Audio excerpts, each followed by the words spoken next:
հայոց ցեղասպանության ճանաչումը չենք դիտում սոսկ, չենք դիտում հայ-թուրքական հարաբերությունների համատեքստում։ Մենք դա տեսնում ենք ցեղասպանությունների գլոբալ կանխարգելման եւ գլոբալ անվտանգության ապահովման համատեքստում, որովհետեւ ակնհայտ է, որ ցեղասպանությունների ճանաչումը եւ դատապարտումը նոր ցեղասպանությունների կանխարգելման ամենաարդյունավետ գործիքն է եւ այս ճանապարհին իհարկե մենք պետք է լինենք մաքսիմալ պրոակտիվ։ Երբ Նիկոլ Փաշինյանը դեռ նոր էր ստանձնել վարչապետի պաշտոնը, ազգային ժողովի ամբիոնից նա խոսում էր հայոց ցեղասպանության միջազգային ճանաչման համամարտկային նշանակության մասին, այն դիտարկելով որպես անքննելի պատմական իրողություն։ Սակայն տարիների ընթացքում այդ մոտեցումը փոխվեց, երբ նա արդեն իր իսկ խոսքով փորձառու վարչապետ էր, նույն թեման սկսեց ներկայացվել ոչ թե որպես հաստատված փաստ, այլ դեռ քննարկման ենթակա թեմա։ Մենք հայոց ցեղասպանության պատմությանն էլ պետք է վերադառնանք, պետք է հասկանանք լավ ինչ է տեղի ունեցել եւ ինչու է տեղի ունեցել։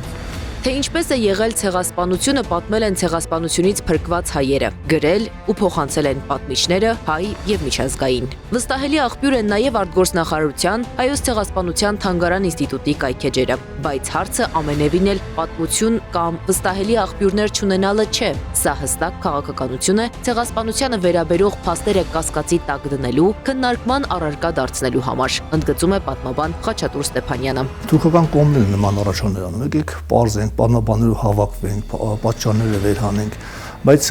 մոռանում ենք, որ հենց թուրքական դատարանը 1919 թվականին նույն մեղադրանքներով ցեղասպանություն իրականացած գործիչներին դատապարտել էր մահվան։ Ճիշտ է, մահվան դատավճիռը չիրականացվեց, որովհետև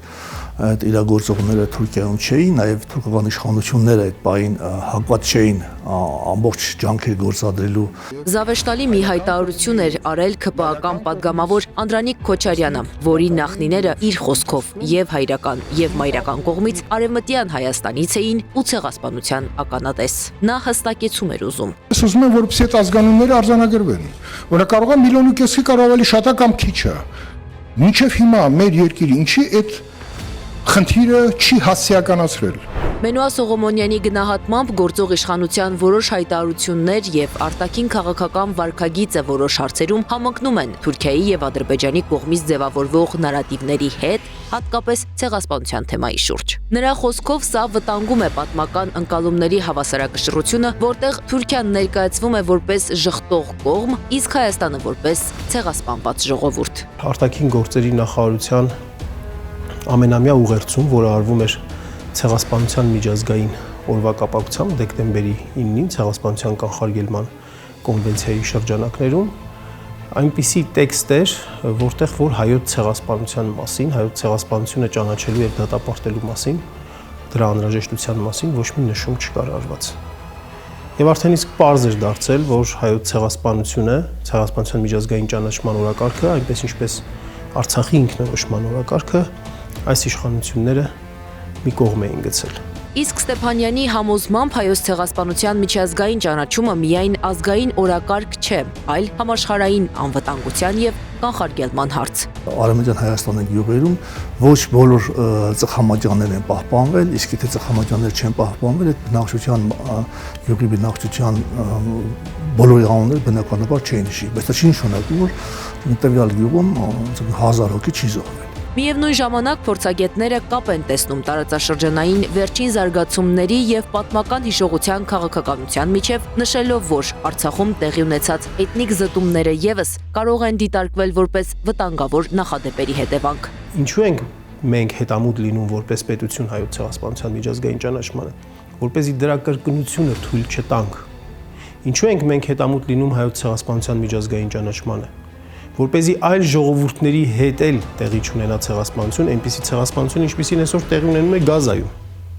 մասնավորապես։ Պատմական համատեքստում հաճախ հիշեցվում է նաև այն փաստը, որ հայոց ցեղասպանության անպատժելիությունը ժամանակին դարձել է վտանգավոր նախադեպ նույնիսկ համաշխարհային քաղաքականության համար։ Այդ համատեքստում հաճախ մեջբերվում է Հիտլերին վերագրվող հայտնի արտահայտությունը, ով է հիշում հայերի ոչնչացման մասին։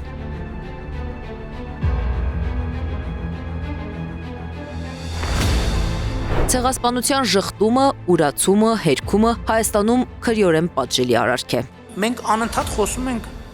ու ճիշտ ենք անում, պարզա պիտի խոսենք մեծ եղեռնի մասին։ Բայց մեր իրականության մեջ օրինակ ընկալված է երիտ թուրքերի եւ հայ հեղափոխական դաշնակցության հարաբերությունների հարցը։ Մինչ վարչապետ Փաշինյանը փորձում էր բացատրել իր ձևակերպումները, ընդգծելով պատմությանը վերադառնալու եւ հասկանալու անհրաժեշտությունը, միջազգային մասնագիտական կառույցները արձագանքեցին քննադատաբար։ Ցեղասպանության կանխարգելման Լեմկինի ինստիտուտը հայտարարեց, որ նման հարցադրումները կարող են վտանգավոր լինել, քանի որ դրանք մարտահրավեր են նետում հայոց ցեղասպանությանը որպես հաստատված պատմական փաստի եւ կարող են խաթարել միջազգային ընկալումների կայունությունը։ Անի Աբաղյան, Մեհեր Դավթյան, Էդիկ Մալաքյան, Գեգամ Ղազարյան, ABC Media։